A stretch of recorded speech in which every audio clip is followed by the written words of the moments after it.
જ્ઞાનની સાથે ગમ્મતો થતી હતી. ભણતા ભણતા બાળકો રમત રમતા. એ શેરીઓ હવે ખાલી લાગવા લાગી છે. સત્સંગમાં બેસવાની ઉંમર એ લોકો પરિવારના ડખા સાંભળે છે, કારણ કે ફરજિયાત થઈ ગઈ. પરિવારમાં પ્રોબ્લેમ હોય, સાંભળવું પડે, એમાં ધ્યાન આપવું પડે. સાંજે આરામથી હળવાશની પળોમાં ભગવાનનું નામ લીએ, બાળકો સાથે બેસે, ટીવી જુએ. આવું કરવાવાળા પરિવારો પરિવારની અને ધંધાની ઉપાધિઓમાં લાગી ગયા. ક્યાંક ભૂલ થાય છે એ પાકું છે. આપણે વિચારીએ, આપણે સમજીએ કે આપણે જીવન જીવીએ છીએ, આપણા વડીલો પણ જીવન જીવતા હતા.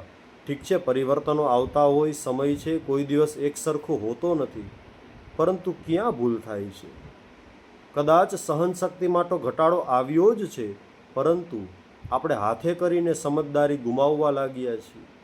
સહનશક્તિ ક્યારે ઓછી થાય? જ્યારે સમજદારી જતી રહે. કોઈનું આપણે સાંભળતા નથી.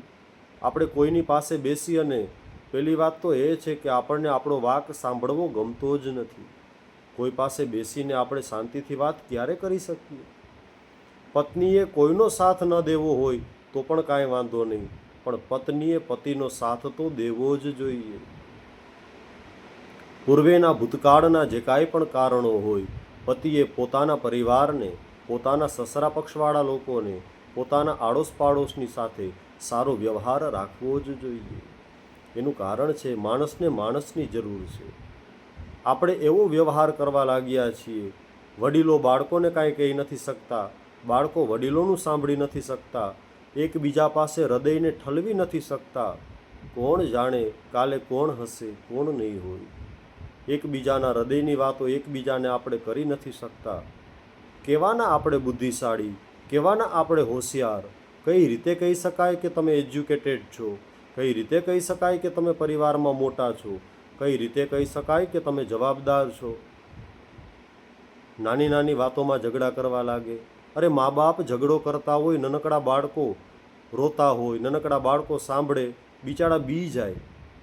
માનો પક્ષ લેવો, બાપનો પક્ષ લેવો, કોનો પક્ષ લેવો, શું કરવું? અરે, પક્ષ કેવી રીતે લેવાય એ બિચારાને ખબર નથી.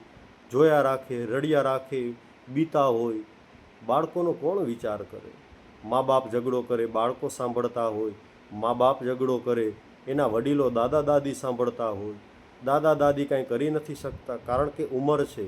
ન તો એની પાસે સંપત્તિ છે, ન તો હવે એની પાસે સારું શરીર છે, કાંઈ કરી ન શકે. બાળકો બિચારા ભણવામાં લાગ્યા છે.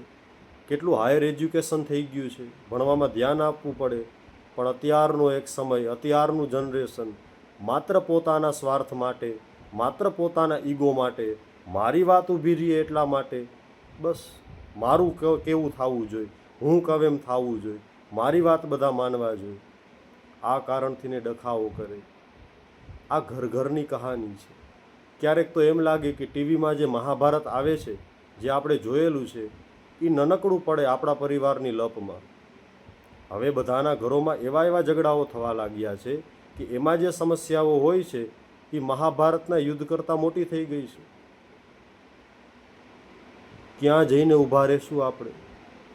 ન તો આપણે આપણો વિચાર કરીએ છીએ, ન બાળકોનો વિચાર કરીએ છીએ, ન વડીલોનો વિચાર કરીએ છીએ. શાંતિથી આપણે જીવી નથી શકતા, શાંતિથી મરી શું શકશું આપણે? શાંતિથી જીવતા નથી આવડતું તો પછી પરલોક માટે શું તૈયારી કરશું? જ્યારે ઉપર જશે ત્યારે ભગવાનને કયું મોઢું બતાડશે? ભગવાને સંપત્તિ આપી, રહેવા માટે સારું ઘર આપ્યું, થીગડાવાળા કપડાં પહેરવા નથી પડતા. આપણા બધાની 2-3 પેઢી પહેલાં બધા લોકોએ થીગડાવાળા કપડાં પહેર્યા છે, તોય મોજથી જીવતા હતા. ક્યાં ગયો એ સમય? કેટલી શાંતિ હતી, કેટલી મોજ હતી. અરે, પહેલાંના સમયમાં તરત જ લગ્ન થઈ જતા. કેમ? તો કે સામાન્ય ઈચ્છાઓ હતી. છોકરો ડાયો છે, છોકરી ડાઈ છે, સારો પરિવાર છે, સારા લોકો છે, ઘરનું ઘર છે, કામ ધંધો કરે છે, છોકરી સમજદાર છે, ભણેલી છે થોડું ઘણું, બસ કરી દો શકપણ. હવે તો કેટલી બધી માગણીઓ કરે. દિવસે ને દિવસે સમાજ કેટલો પાછળ જતો જાય છે. લોકો તો એમ કહેતા હોય કે સમય કેટલો ફાસ્ટ ચાલે છે, દુનિયા કેટલી આગળ વધી. પણ લૌકિક દ્રષ્ટિએ આપણે જોઈ અત્યારની સમજદારીપૂર્વક, તો હું તો એમ વિચારું છું કે સમાજ પાછળ જ જાય છે. કેટલા વર્ષો, કેટલી શતાબ્દી સમાજ પાછળ વયો ગયો છે, કોને ખબર.